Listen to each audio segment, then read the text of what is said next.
have you all here this afternoon, and even more delighted to have Dr. Nicole Cook launch our Let's Talk About Inclusive Excellence Brown Bag Luncheon Series. I want to kind of share the responsibility, share with Clayton having discovered, Nicole, for you guys, because if you recall, last year she launched our Inclusive Excellence Research Symposium in the college. So she's taking on this role quite nicely, and we are really grateful that she is, and delighted to have her join us as the new Augusta Baker Endowed Chair. And so she's going to begin the first conversation in a series of conversations we want to have about what does inclusive excellence mean. And when we talk about diversity, equity, and inclusion, we talk about so much more than the way you normally think about these particular issues. And so today, Dr. Cook, Nicole, is going to talk about bullying, trolling, and doxing. I want to hear about doxing. The others we are very much familiar with. We hear all the time about cyberbullying and trolling, so we're in for a real treat. Let me just tell you a little bit about her for those of you who are not familiar with her background. She is a 2012 graduate of Rutgers with a PhD in Communication, Information, and Library Studies. She holds the MLS degree from Rutgers and a Master's in Education, Adult Education from Penn State. Her research and teaching interests include human information behavior, fake news consumption and resistance, critical cultural information studies, and diversity and social justice and librarianship, with an emphasis on infusing them into LIS, L-I-S, Yes. education and pedagogy. She was named a mover and shaker by Library Journal in 2007, was awarded the 2016 ALA Equality Award, and she was presented with the 2017 ALA Achievement in Library Diversity Research Award, presented by the Office for Diversity and Literacy Outreach Services. She has also been honored as the Illinois Library Association's 2019 Intellectual Freedom Award winner in recognition of her work in combating online hate and bullying in LIS. And she was selected as the Association for Library and Information Science Education's 2019 Excellence in Teaching Award winner. She has published numerous articles and book chapters, and her latest books are Information Services to Diverse Populations, Libraries Unlimited 2016, and Fake News and Alternative Facts, Information Literacy in a Post-Truth Era, ALA Editions 2018. She is a wonderful addition to the faculty and administration of the College of Information and Communications. And we are delighted to have her as a colleague, Dr. Cook. Thank you all for coming out over the lunch break. I feel like every time I hear that introduction of like, talk's over, it's been read. So thank you for sitting through that. So what I want to talk to you about today is something that actually happened to me. And I am your classic type A librarian. So when stuff hits the fan or stuff goes down, my natural inclination is, oh, let's do some work about it. So I'm going to tell you about this project, if you will, that's been happening for, I guess, a little bit over 2 years now. So the picture on the screen here, this is a conference that I held on this topic, and I'll talk a little bit more about that later. And just as you know, I always put a disclaimer in. I was working with a really great local artist in Champaign-Urbana, and he said, I'm not really a cartoon artist, I'm not really a caricature artist, so I'm going to outsource this to a friend of mine, whom I've never met. So when they came back with the mock-up, I said, oh my God, did you send her my picture? Like, what are we doing? That's not what we were supposed to be doing. But after a while, I came to embrace it, So at first people said, is that you? I was like, no. And I'm like, yes, of course it is. So when we're talking about defeating the bullies and the trolls in the library, so I don't know about you, but in 2017, when I had my particular episode that I'll talk to you about, I had heard loosely about this idea of cyberbullying and, people being attacked and trolled online. But I don't necessarily think of myself as a public intellectual or someone that's famous or anything of that nature, so it didn't occur to me that this could happen to an ordinary person, much less a librarian. And so the goal of the work that I've been doing in this area is really to raise awareness. So when I had my difficulty and I went to my former academic unit and I said, help, they were like, we don't really know what you're talking about. And so it was very much this out of sight, out of mind kind of situation. And it was like, well, we don't know what's happening, so we don't know how to help you, so we're not. Right? And so I decided that that was not acceptable. And so that's how this larger project and initiative launched. So in 2017, the spring semester, I was awarded an ALA Diversity Research Grant, and ALA is the American Library Association. So every year their Office for Diversity and Outreach and Literacy Services, they give grants to librarians and information specialists in the field, and it's $2,500. It's definitely seed money, and I've said repeatedly this is the hardest and most difficult $2,500 I have ever worked for, and they just want you to do a project related to diversity, equity, and inclusion. So at the time I was working with a colleague at the University of Alabama. And my colleague at Alabama is a white woman. That becomes important in the next slide or two. And we were thinking that we were going to do a research project related to racial microaggressions in the academic library. And what we were working on was a much larger project that had happened at the University of Illinois, which is where I'm coming from. And some colleagues there had done a survey of undergraduates, and they got about 5,000 responses. And they were asking these students, where are you encountering microaggressions at the university? So not surprisingly, they're encountering microaggressions in campus housing. They're encountering it just in the town, right? Champaign-Urbana is not the most diverse place in the world. And I think what these researchers were actually a little bit surprised about is that the students said, yeah, the library is a mess. We don't even go in there. And not only were they having difficulty with their peers, they were having difficulty with the librarians and the staff. So that's where it becomes a problem for me personally as a former librarian and also now a library educator. So these colleagues came to me and said, we've got this data with the library, we don't know what to do with it. So this is just a backstory on how we got to this particular project. So we're still not sure what happened, but ALA had put out a press release saying these are our grant awardees for 2017. It was me and my colleague, and then there were 2 other teams that had also won grants. There was no description. It was really just the title, right? Because we had not yet started the research. And so when that press release came out, the blogs picked it up. And when I say blogs, I mean the alt-right blogs. And so what happens when the alt-right blogs, and there's also a publication, and I use publication in the scare quotes, Campus Reform, and there are several others. We started getting calls from reporters saying that they wanted to talk to us about this project. And so it just so happened that maybe a month before this happened, I had heard or read that Campus Reform had gone after someone else, and I knew enough to say, I don't think I should answer, this person or get involved. It doesn't matter if you don't answer them.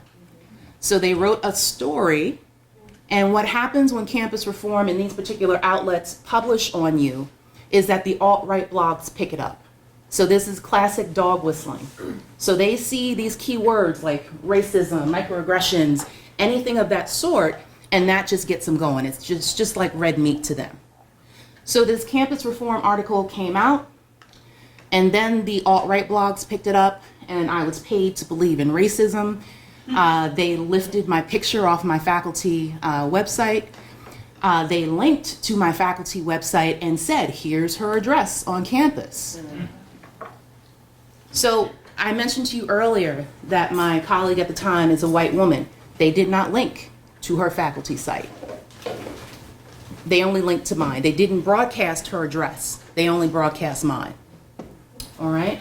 So the experiences are detailed in this Library Journal article, and I do default to that because depending on the day, I might cry if I tell you everything that happened, right? So I very much appreciate Library Journal and particularly Lisa Pete, who has repeatedly covered this article because she believes that it's an important topic that people need to be aware about.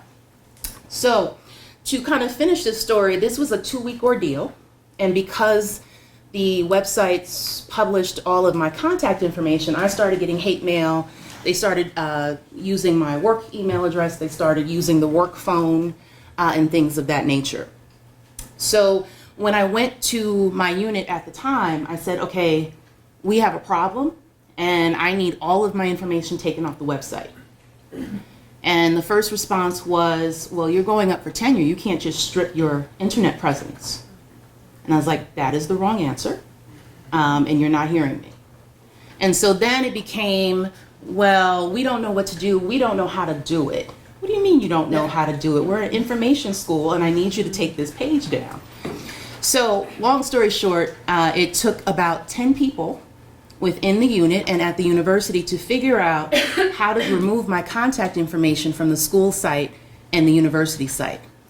Now, I should mention that I, as the victim, am the one doing all of this work, right? And so if you take nothing else out of my talk today, it's everyone else that should be supporting the colleague that's being victimized. But I will say, because I managed to get this done in 2 days, I think that the trolling and the harassment was much less than it could have been. So to Shirley's earlier point in my introduction, the doxing is when they take your personal information and they broadcast it. Now, in the grand scheme of things, my doxing was very mild. There have been other people that have been doxed, have had their social security numbers broadcast, their home addresses, phone numbers, credit cards, like you name it, right? So for me, just to have my work address, you know, I was grateful, right? Even though I was scared to death. So the other responses that I wound up getting was, well, if you didn't do that work, you wouldn't have made yourself a target, right? So this, for folks that do diversity, equity, inclusion work, social justice, and, you know, really anyone could do work that someone doesn't like. Folks that study climate change. I have a colleague at Illinois in anthropology that is very immersed in sexual harassment in science labs. She's gotten death threats at her home. All right, so it doesn't necessarily always just have to be diversity work, right? But the point is, I was doing the work as a scholar that they were requiring of me to get tenure. So I asked the deans, because you know, I might have a little bit of a mouth. I said, do you want me to stop working? Because this is the work that you asked me to do, and now you need to help me. And so this was a very fraught process, and ultimately I'm here. Not that I wouldn't have come here anyway. But just to say, it does have real implications. And unfortunately for them, I don't think that they are in any better position today to protect the next faculty member that will be victimized. And it's not a question of if, it's just a question of when. So I told you a little bit about the response from my former unit. The campus police were a joke. So their initial argument to me was, well, this is not our jurisdiction. And I'm like, I don't get it. Explain that to me. Like, I'm a faculty member on this campus. Well, it's happening online. That's the FBI. I was like, stop it. It is not. They were very unhelpful, and they wound up investigating me. And they said, well, your Facebook profile is too open. Nope. Librarian, information school, it is locked down. Because that's one of the first things that we need to do, right? Is when these things happen, I had to lock my Twitter account. I had to further lock down the Facebook page. And by further lock down, it's just like removing public pictures. Everything else had been locked down. So the police were useless. The campus diversity office, that's a whole other session that we don't have time to address. But the campus diversity office, they were also, well, you can't sue the university. That's always their first response. And it took them 3 weeks to even respond to me. And when they responded, they said, well, why can't you just screen your email or just block the senders? And so what's coming out of this is that there's a huge lack of awareness, much less empathy or anything else. But the universities are very much focused on students, which I'm not saying is a bad thing. So everything they have in place for student safety, for student bullying, harassment, etc., there's nothing in place for faculty and staff. And then that becomes an issue. So there is a need for actionable policy, right? Because in this case, there was no policy. And again, while I'm going through this, I had to write the unit policy for just how to get contact information off the website, which was never implemented, by the way. We also need definitive and strong support from our professional organizations. All right, I heard nothing from ALA, who's the one who gave me the award, and I've been in their face the last 2 years, shaming them for that, but received no support from other professional organizations that I had done work for over the last 20 years. The only response that I saw was from an online peer-reviewed journal called In the Library with a Lead Pipe, and they issued an editorial statement saying harassment is not acceptable and we need to be supporting our scholars if we are demanding that they do this work and that we are benefiting from this work. And so subsequently, there was a famous white librarian, I will not name names, who was also doxxed and harassed. And she received a statement from a particular organization, and this was just because she was famous to them, and she was white. And so I went back at them and I said, I hope you will consider supporting all of the other scholars, particularly the scholars of color, who have gone before her and have had much more severe treatment. Didn't get a response from them. So to date, and this is 2 years later, there still really haven't been responses to this situation. And, you know, I will talk about ALA because I've said this all directly to them. Sponsorship does not equate to support. So this is not an issue that you can just throw money at, right? Because now there is a certain level of emotional trauma and PTSD that comes with these types of events. Your money is not going to solve the problem of me, you know, getting in front of a crowd of 300 people and weeping over this topic. So I know you can't see this, but if anyone wants it, it is at a page called go.illinois.edu/trolling information.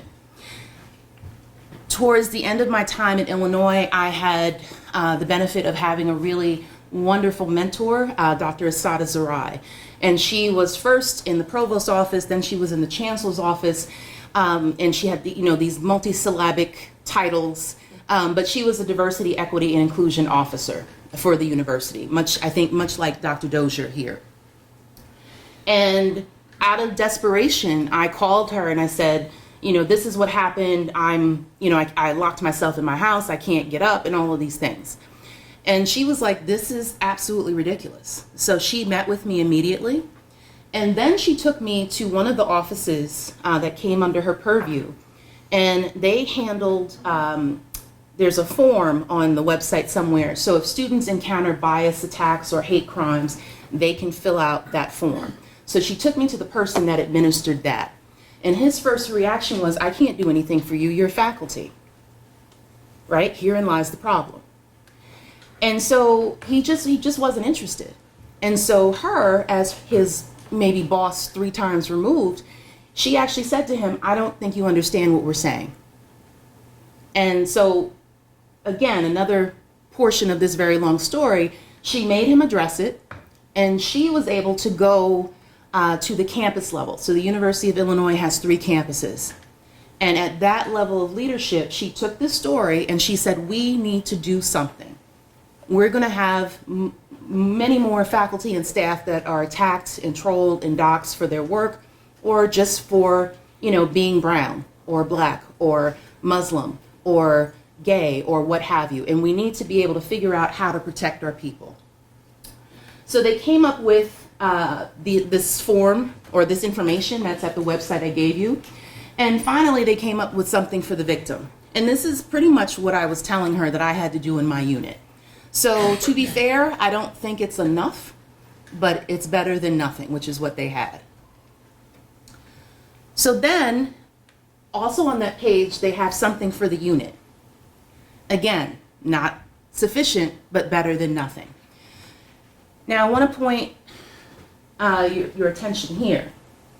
Among the things that they say a unit should do is to act immediately. And as part of that immediate action, there should be a statement put out. And they gave them the wording. All they had to do was insert my name right here, scholar name, insert. And say, we support this scholar and we won't stand for this type of activity or hatefulness. 2 years later, my unit never issued a statement. They never told my colleagues. So this happened in the summer. And even if it had not happened in the summer, there was no email out. My colleagues didn't know what happened. So the colleagues with whom I had a closer relationship, they knew, but 3 months after the fact. In 8 months later, 8-9 months later, another colleague found out. I don't know how she found out. And she said, why didn't you tell me? Not my job. What do you want from me? You should be asking why your deans didn't tell you and why your deans have not set up some type of protocol to protect you when it happens to you. So she took that in stride and she decided that she was going to force the deans into action. That was another 3-4 month battle. Nothing happened. To the point where when the deans were pressed on it, they said, no, that never happened. When they were pressed further, the one dean said, well, if it did happen, it wasn't that bad, and then the other dean would have taken care of it. So a lot of who's on first, we don't want to be pressed on it, and ultimately we still don't care, okay? So they have this at the university level, but what they don't have is any type of accountability, all right? So if this happens, no one is going to say to the dean, I'm going to hold you accountable because you didn't protect your faculty member. So to me, these are just words on paper. Okay? So it doesn't stop. Now, what I will say is, fortunately, I'll find something to knock on. This has not happened to me again. I don't have any delusions that it won't happen again, but to date, it has not happened again. But it has happened to many, many of my colleagues. One example is I have a colleague, Dr. Sarah Park-Dolan, who works at St. Kate's University, and she is the co-editor of a new online peer-reviewed journal, Research on Diversity in Youth Literature. In a recent issue she had in February, one of the articles was "The Cat is Out of the Bag, Orientalism, Anti-Blackness, and White Supremacy in Dr. Seuss's Children's Books." When I tell you the children's librarians and the young adult librarians lost their minds over this article, within a month or two, had 30,000 plus downloads. But what also happened is that the trolls came out and they doxed these two authors, Katie and Ramon. Katie and Ramon were not expecting this. They went on Katie and Ramon's Facebook pages, download pictures of their children, of their homes, of their pets, and all of those alt-right blogs that I told you about, all of the pictures appeared. So they were in crisis, and they were also in a position where people didn't really know how to support them, right? So Sarah has also been harassed for other work that she's done. She's had to make sure that public safety will escort her to her car because she had a local troll that was online, but would also show up on campus. All right. Now I have other examples I'll pass around. This can happen in any discipline. It can happen in any setting. And it doesn't have to be inflammatory or anything of that nature. It's just somebody doesn't like what you said for no reason. So there's one article here, When They Don't See Us. There's a mayoral race in Memphis, Tennessee, and one of the candidates is a black woman. And one of the local magazines printed a caricature, very unflattering caricature of her. And the trolls came out, right? And then this is very much related to when they compared Michelle and Barack Obama to apes, or when the stereotypes in those things come out. And so they're talking about, what does it look like? This woman's just running for office, right? Which is clearly going to be a threat to some people. The next one is a scholar who is Muslim, was invited to give a talk in a very small town in Nebraska. Now, the same type of publicity that you saw for today's talk, someone saw the publicity for her talk. There was an online campaign. This Muslim is coming to convert our children and we can't stand for it. So they designed a protest, and she had to decide whether she was going to go to the talk, and she had to ask her host, are you prepared to protect me? Her host wanted to, but he had no idea. And so she details how frightening this was, and wherever she lived, she was able to drive to this town in Nebraska. And she said, am I going to be able to get home safely? Are they going to follow me? Are they going to shoot at my car? Right? So this kind of fear is like, I don't even know if I can describe some of the fear to you. Right? And these are just folks doing their jobs. The last example I have, and we could do examples all day. Ijeoma Olu, and I always mispronounce her name. She wrote the book So You Want to Talk About Race. She's a very prolific writer and speaker, and she's based in Seattle, Washington, and this is her scholarship as well. And so she's been harassed for years. Like, this is nothing new to her. But what happened recently is that the trolls doxed her, and she knew enough to contact her local police and said, this is what happened, and I don't think it's going to stop, so just so you're aware of this. And she's fortunate to have law enforcement that understands the work she does and understands the nature of the work that she does. She was out of town at a talk, and her home was swatted. So for those that don't know swatting, someone's calling the police, sometimes the actual FBI, and saying, there's something really heinous happening and you need to send all the troops, guns drawn, to this house and take out whoever's there. So her black son was home alone and was very fortunate that he was not shot or injured in this incident. And she still continues to be harassed. The latest incident that I read was, now all of these pizzas are showing up at her house and her mother's house demanding payment, right? So it ranges from like just the absurd to actually the life-threatening. Okay. So this was a question for me when I interviewed here a year ago. What plan is in place if I'm doxxed or harassed again? Now, I didn't get a detailed plan, which the type A in me wants, like, where's the policy? I need a document. To my knowledge, that does not exist. But I did get, we're aware, we know we have to act. Now, at that particular point, that was good enough for me. It may not remain good enough, but it was good enough at the time.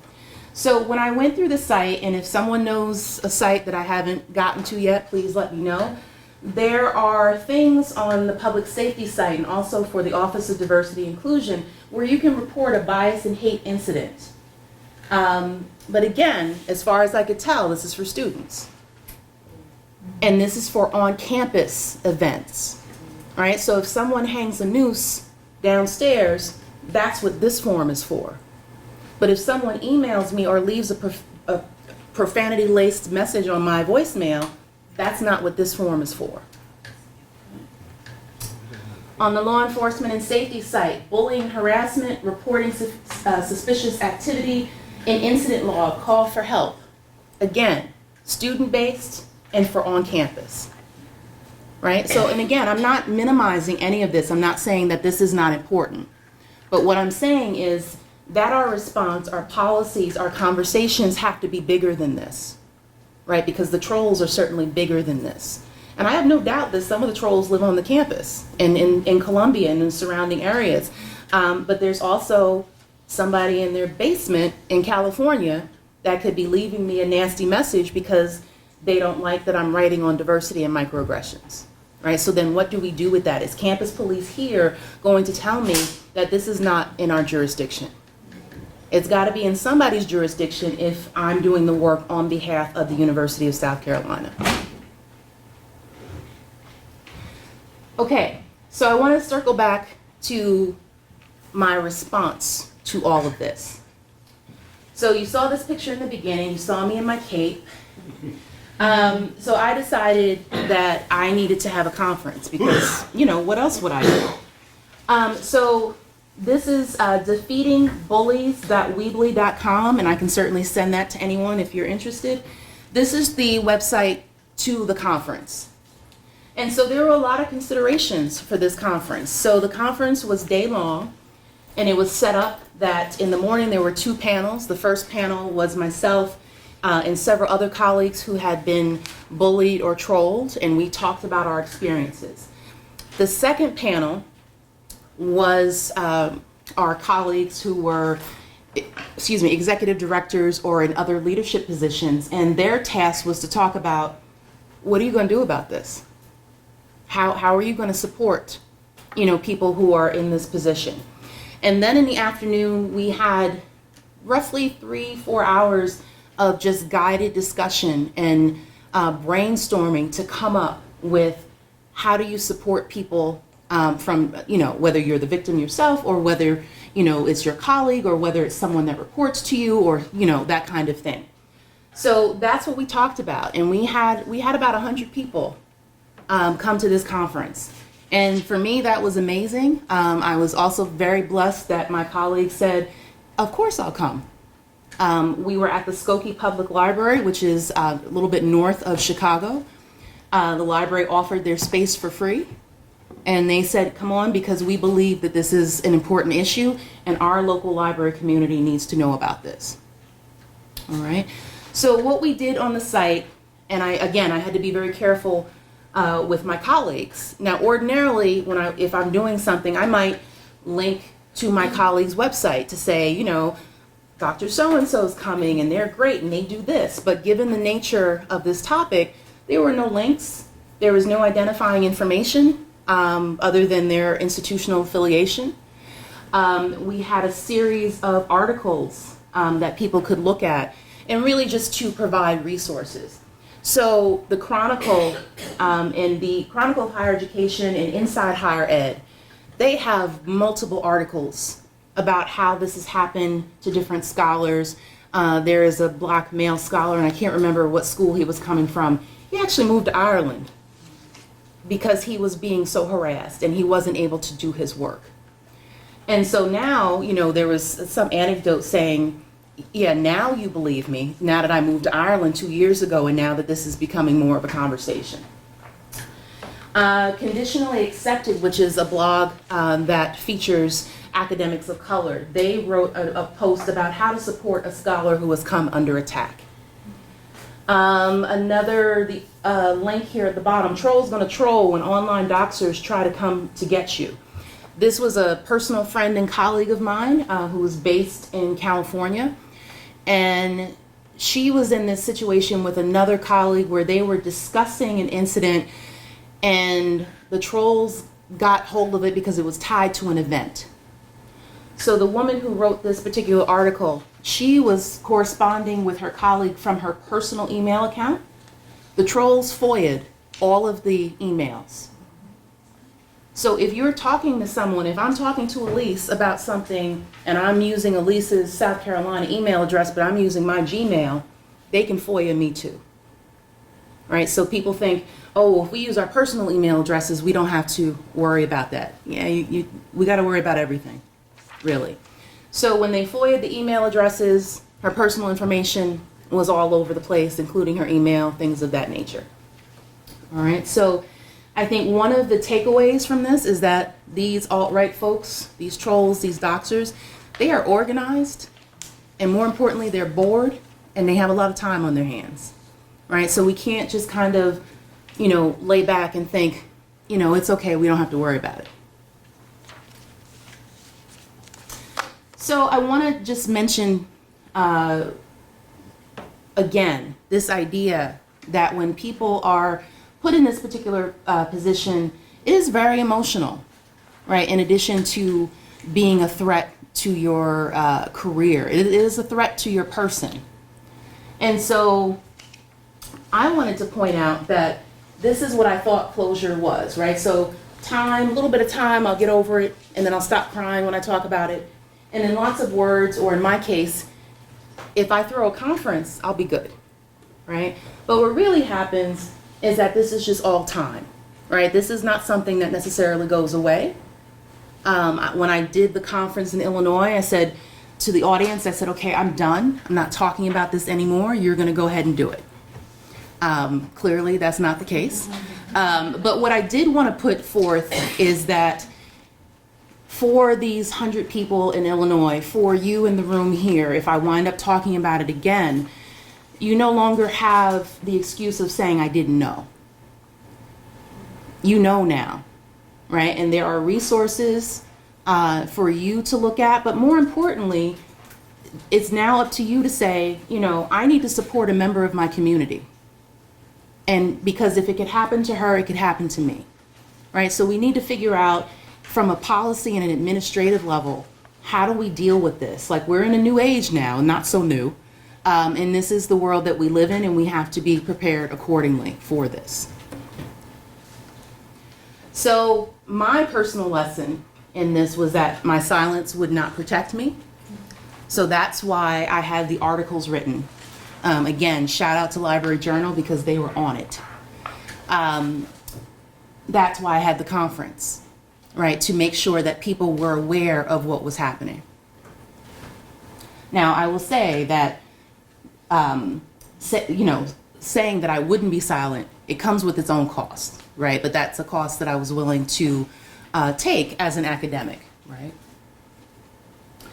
So you can't see this, but this is an article that came out of Ebony magazine, and this is about another type of harassment situation. And what they're saying, the call out here is, it says we need to believe Black women when they say it. That should be the first thought, not like, oh, that's not happening, or what does she do, right? The victim blaming.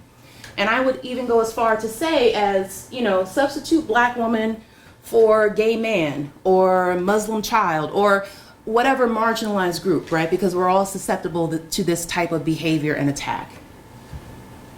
And this is what happens when a lot of us are at predominantly white institutions or in white organizations. And again, it's like, well, what did you do? You brought this on yourself. It's because of the work you do. So again, I know you can't see this, happy to send it to you, but I think that this flowchart infographic is really important for us to look at and understand and discuss from an organizational perspective. So this is entitled The Problem Woman of Color in the Workplace. All right, but again, any marginalized population could be inserted here. And what they're saying is that this person enters the organization and that there's white leadership in that organization. And then there's like this honeymoon period, and I'll say it because I've said it to them. University of Illinois iSchool had real climate issues. And they had a kind of a outbreak in 2011, uprising, if you will. And next thing you know, myself and another Black woman showed up as faculty. Diverse faculty was one of the demands of the students. But when I got there, and there were good things, but there were also things. When I got there, it was like, okay, it's all on you to fix our diversity problem, right? It's very much tokenized situation, right? So you get that honeymoon period where you feel, oh, they recruited me, and oh, I'm gonna do great things. And then you realize, like, oh, well, now this is not what I signed up for. So you get down into this middle section, which is reality, when you have microaggressions or you have other racialized or tokenized treatment, or in my case, the bullying, doxing, etc. And this could be repetitive, or it could be, one big event, it could be all of it. And so when you get to this third part, this actually says denial of racism or denial of abuse. And so this is when you have the lack of response. This is when you have the victim blaming. This is when you have someone say, I don't know what to tell you. Let me know. Someone said to me, that's too bad. Let me know how it works out. Right? So this is all in the response and the denials. Okay? And then the response and the denials could lead to further attacks. In my case, the further attack was actually a very difficult situation with the American Library Association. Because they came in to the school for the accreditation review, they found out about this situation and then wanted to know why wasn't anything done. And again, they're asking me first. And I said, no, you need to ask the deans. The deans said, no, it never happened. All right, so continued targeting and attack. Now, this is 2 years after it happened. So when I mentioned earlier this idea of PTSD, when this situation happened with the accreditors 2 years later from ALA, I couldn't get out of the bed for a week because it was like it had just happened all over again. Okay? And then the woman of color or marginalized person exits the organization. And it happens a lot. It happened to me, right? And so then that leads to that larger discussion that universities and lots of organizations have about we can't keep people of color. We recruit them and we can't keep good candidates. And it's like, well, you can recruit them. You can give them money. You can give them all of these perks. But if the organizational culture is such that they're going to be abused and discriminated against and then lied on or what have you, you can't really expect them to stay, right? So we have to be talking about more than recruitment. We have to be talking about retention. We have to be talking about organizational change. And organizational change has to happen from the top. It has to be in the middle. It has to be at the bottom. This has to be collective, right? Because it also can't be that if Dr. Dozier goes to a unit that just wants none of it. He could present all the tools and the resources, but he doesn't live there day to day. All right, so lots of different things to think about, but the ultimate point here is that this is a systemic change that we need to be thinking about. So I wanted to end with, you may have seen this happened earlier in the summer. The first Black woman student president at American University in DC was awarded $725,000 in a suit against the neo-Nazi website founder. Now, I was actually really surprised that not only that she was awarded something, but that this actually got to the point where someone said, we're going to sue them. Right? Because, the police told me this is not our jurisdiction, we don't know what you're talking about, et cetera, et cetera. So this is the same type of situation, but much more severe. When she was elected student body president, that's all she did, was be elected student body president, and she was brown. One of the alt-right websites doxed her and said, go get her at American University. So someone at American University is on the ball and decided that this was their jurisdiction. In this particular case, they knew who the person was behind the website. It wasn't one of the anonymous blogs or anything. But I am surprised that they actually took this far and that it was found in her favor. So I would like to think that this is a shift, and I hope that there can be more accountability because there are a lot of people going through this. And just like the student body president, we don't know her name, right? This is not some celebrity. This is not a famous singer or something who has security, by the way. This is just your average person, right? And so I don't know what's going to happen with this in terms of there are so many people subject to this type of behavior. There could just be entire courts dedicated to this, right? But at least this gives us some type of precedence. And for me, gives us some type of hope that the next time someone is abused, there is some type of recourse. Okay.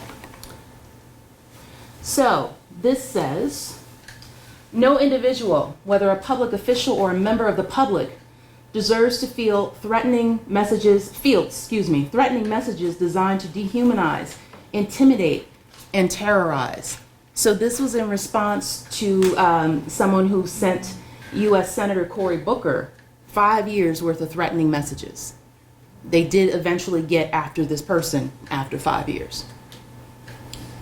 And so this was one of the responses from the U.S. Attorney for Western Michigan, because that's where the troll lived, right? Cory Booker's in New Jersey and in D.C., and this troll was in Michigan, just didn't like him. Okay, so what's next? Even though I apparently I lied in March when I said I wasn't going to do this anymore. But as Dr. Carter mentioned in the introduction, this work has been recognized by the Illinois Library Association with their Intellectual Freedom Award. So I will go back to Illinois in October to receive that. And I'm particularly proud of that award, not only because of the work that I was doing, but it was because it was one of my students that nominated me for the award. And it was also that student that said, we have to have t-shirts when you get your award. Amazing. Okay, what else is next? I still need to write up the March conference. So the goal is to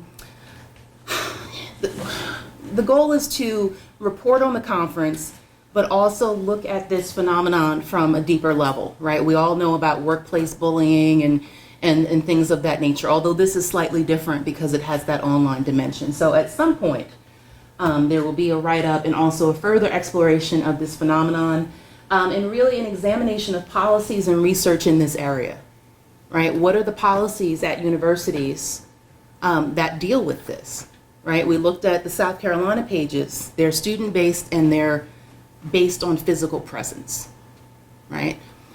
Another conference, I've been asked about it. I don't know, but you never know. Never say never. More training. When I say training, I'm thinking more of like a train-the-trainer model, right? So if we were to go to the South Carolina Library Association or something, because at this point, this phenomenon is too big for any one person or group to handle by themselves, right? So continuing to raise the awareness and then sending people out. All right, and then I would also challenge us and, the committee that Dr. Carter is leading for inclusive excellence at the college and also at both of the schools. What are we doing here? What are we doing at the college? What are we doing at the university, right? I know that our SLIS director, David Lankus, sent out an email. He was supporting some colleagues that were having, things pointed at them, and said he supports, which I greatly appreciate, but we still don't have a policy. And I don't say that I'm not saying that as a slight. I'm saying that the next step after saying I support you all, I will always support you all, is to have some policy in place to do that, right? Because when this kind of thing happens, David could let me live at his house to protect me, right? But he's still not going to stop the emails. He's still not going to stop the threatening calls. He's still not going to be able to prevent someone from showing up at my office in Davis, right? That's where the policy comes in. And then that's where the administrative commitment comes in as well.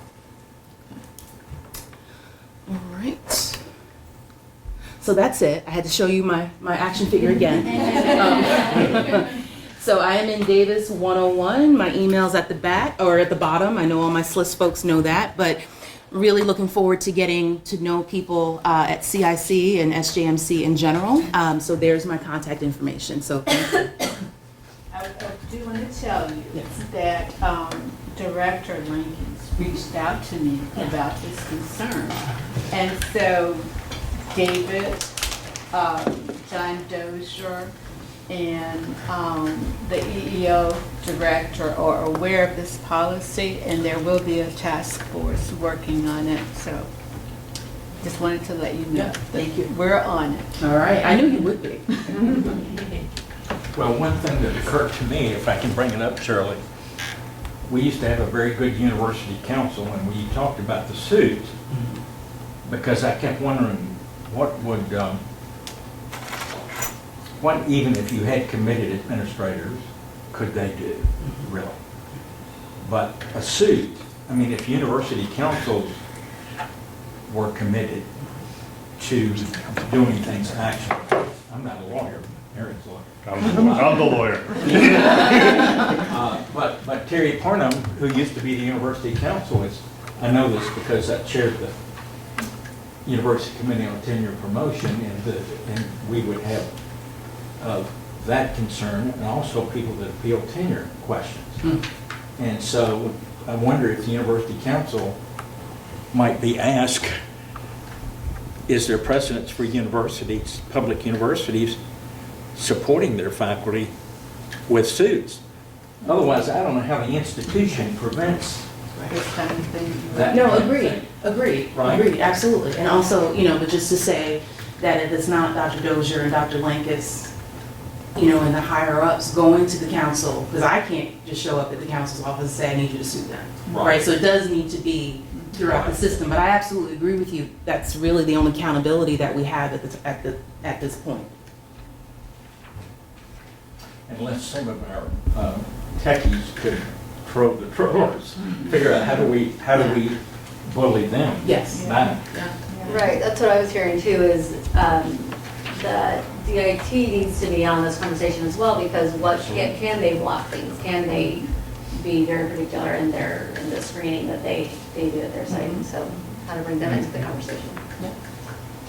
I think what shocks me the most is how long it would take for someone to remove your information from the website, because that, to me, seems to be very dependent on whoever the human is that holds that position.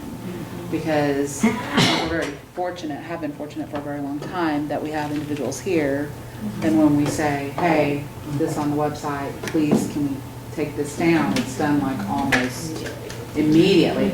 And so, again, the importance of having a policy versus just counting on the niceness of an individual is because this person happens to be retiring. So, it's that kindness is so situational if it's not coded officially. Yeah, and then, like I was able to keep my information off of the unit site, much to their chagrin.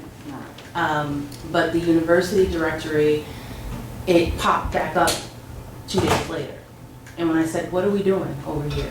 And he said, well, the system reruns at midnight and repopulates, but somebody over there could stop They that. could have easily. Yeah. But there's no policy to make them. Yeah, just as shared, probably not incredibly good news, is that a colleague in social work just last year experienced a similar thing from a student. And received hundreds of emails over the course of a semester. This student showed up to her speeches. The student wrote her emails talking about her death and how he hoped how bad it would be. Was close to her house at times, and the faculty member went to campus police here and said that it was not a harassment issue. Talked to the higher ups in the diversity office and said that this was a student issue. At the end of the day, I got brought in on another thing and talked with the dean of students, who essentially said that the goal of the university right now is to go through everything and make sure that freedom of expression is for every student is protected. And that's for students, right? And you've got things from the Cato Institute and all of these other lawsuits that are coming down to look at any kind of speech codes at universities and anything to make sure that students have the most, vast, broad freedom of expression possible. And there's very little being done to consider a faculty member, and I'll say it's not different here. Right. It's not. Yeah, and what about the faculty's freedom of expression? Yeah. Because, I'm wagering that if that faculty member went back at them, with something trolling or hateful, suspension, firing, probation, Yeah. something. And this was even with the support of the department. This was in social work. The department wrote up an analysis of this student, saying that this student was a threat, and the university did not take it as a serious threat. This is the Department of Social Work, Yeah. right? And so And, you know, and it's, I had other issues not related to online harassment, but in-person harassment at Illinois, and went to all of the things, the offices, and they said, you can't sue the university, and you can't do this, and you can't do that. And they made it very clear that if I actually filed an official complaint, they would fire me. So then I had to sit in a unit with my abuser until I left in July, because that person was never reprimanded because, you know, I couldn't do the official complaint. So yeah, it's certainly happening all over. And it's like, are we a resource for the university or not? Have you seen any place that's done this well? No. We're like way behind. No, I think everybody's behind. Yeah. I don't think it's just exclusively here. Everybody's. Yeah, and I mean, you know, higher ed is a business, right? Like, cut that part out of the tape.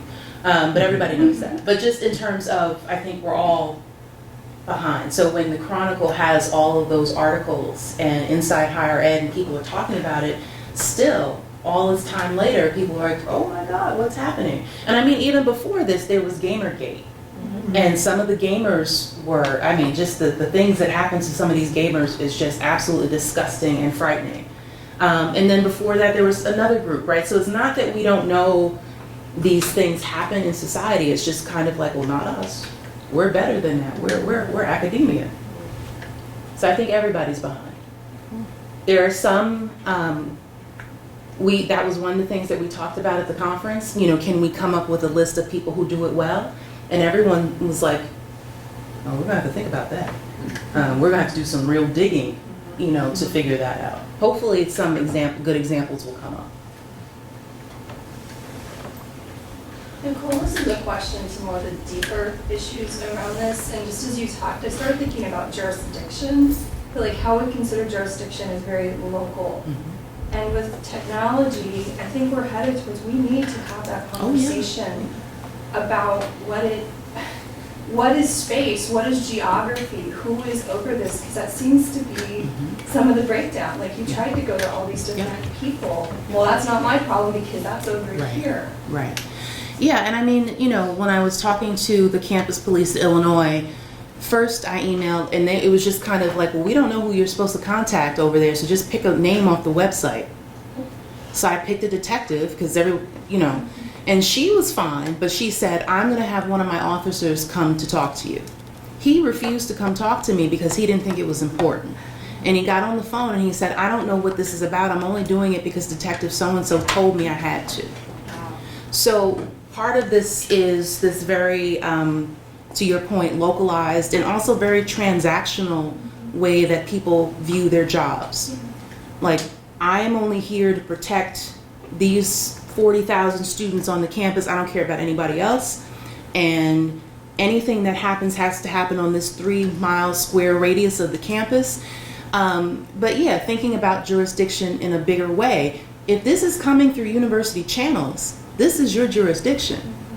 And again, to the policy that says to this fool, do your job, right? Your job is not just in this little silo, in this little box in this one building on campus. And then to add on to that, it's also time. It's an issue of time of where the longest time we've been able to slowly respond to things, but in this online environment, things are instant and then they spread rapidly, and we've not caught up with how to deal with that. Yeah, and I mean, time is a huge issue. It's like what I found out, and it could have changed, is that there was, and this happened with all of the people that I know who were harassed in a particular time period. There was like 2 weeks of nonsense and madness where you just couldn't control anything, and then it just stopped because they had moved on to someone else, right? But then, like I said earlier, if I hadn't gotten my information off, it still took me 2 days to do it. It would have been much worse even for those 2 weeks, right? So yeah, no, I agree. Time is an issue in multiple levels.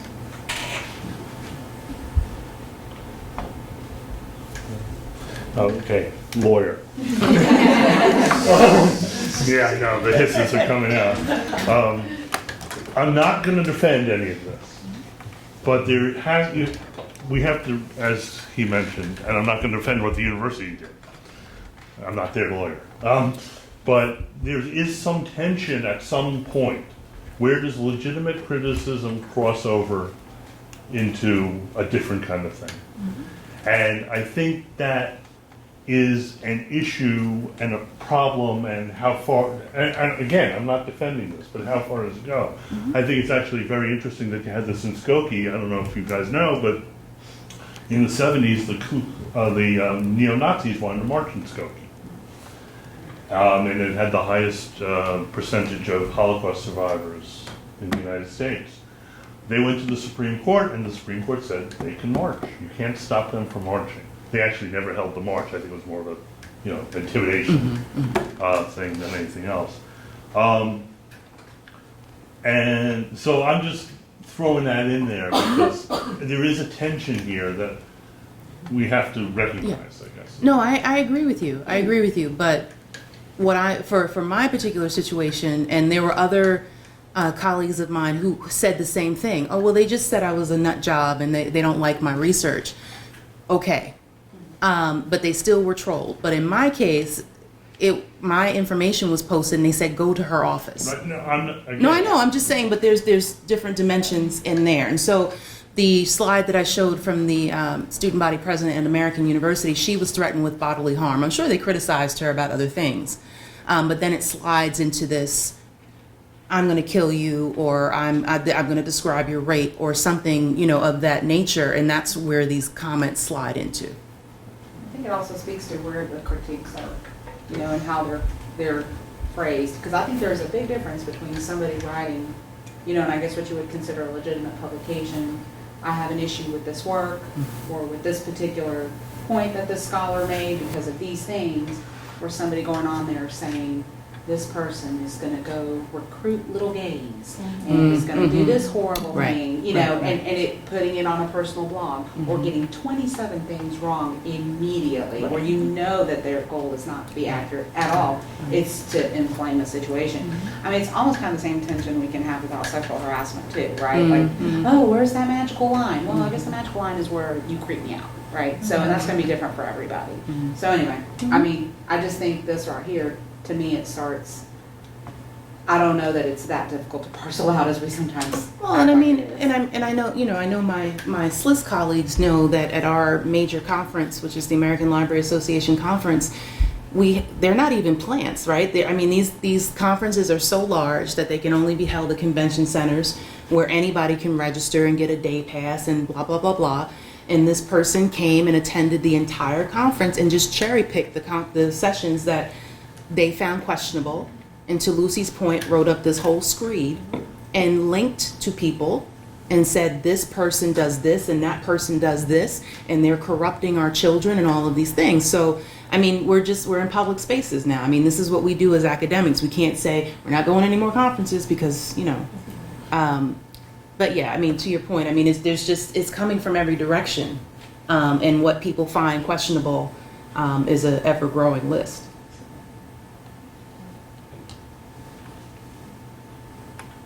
I'm actually going to ask Eric, is there anything pending in the Supreme Court on that subject of the definition of free speech, kind of like the yelling fire in a crowd? Is there an internet equivalent Yes. pending?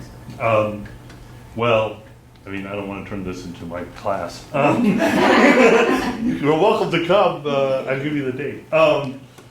The Supreme Court has struggled, let's put it that way, and the courts in general have struggled with the definition of the distinction between free speech and what they call true threats. What's something that's a true threat? The most recent case involved a guy named Anthony Alanis, who was posting things on Facebook that he said were rap lyrics along the lines of Eminem, in which he referred to his ex-wife and said, there are a million ways to love you, a million ways to kill you, and I mean, that's one of the highlights. And they ruled that because there was no evidence, at least there had been no evidence presented, that he actually intended to carry out these threats, he could not be prosecuted for that. Now it went back down to the lower court and they said there was evidence, so he's in prison. But there's another case that just was decided at the Seventh Circuit asking the same exact question, and they're going to appeal that to the U.S. Supreme Court. So, but I mean, someone said, you know, when it creeps you out. Well, that's not a legal standard. I'm sorry. No, You know? but I'm saying it provides enough of a gray area Right. that this is not going to be easily settled. Right. That's my point. And That's what I'm because, trying and to. then because we don't like gray area thinking, we say, okay, what we need is a checklist of behaviors, and we're gonna label these checklists of behaviors as okay, and these as not okay. But Right. in doing so, again, we try to make black and white what I think is impossible.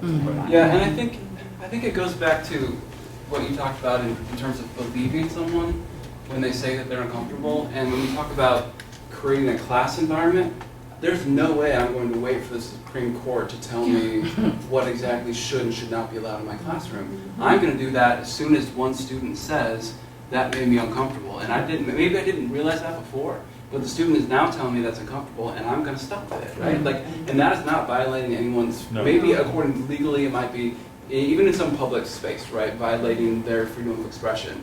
But my goal as an instructor is to make sure everyone is able to learn, right? Right. That's right. And so screw the Supreme Court. Yeah.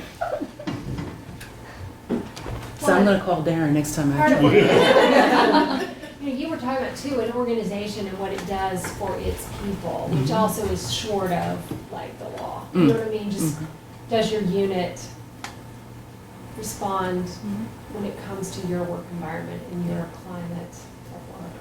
You know? Oh, no, for sure. And I mean, Yeah, and easier than a law. oh yeah, for sure. And I would just, you know, what it made me think of is that this happened to me pre-tenure. Right? So all that implies and entails, and, you know, I think I would have reacted differently, and they probably would have reacted differently if I had already had tenure. Right? So there's always these layers and these hierarchies and these kind of unspoken standards. And it's like, if you cause too much trouble, you won't get tenure.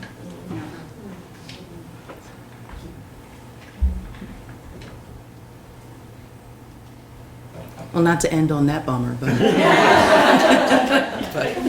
No, but this has really been a difficult conversation, but enlightening and bringing about awareness and hopefully understanding of the issue. And thank you so much. It has been very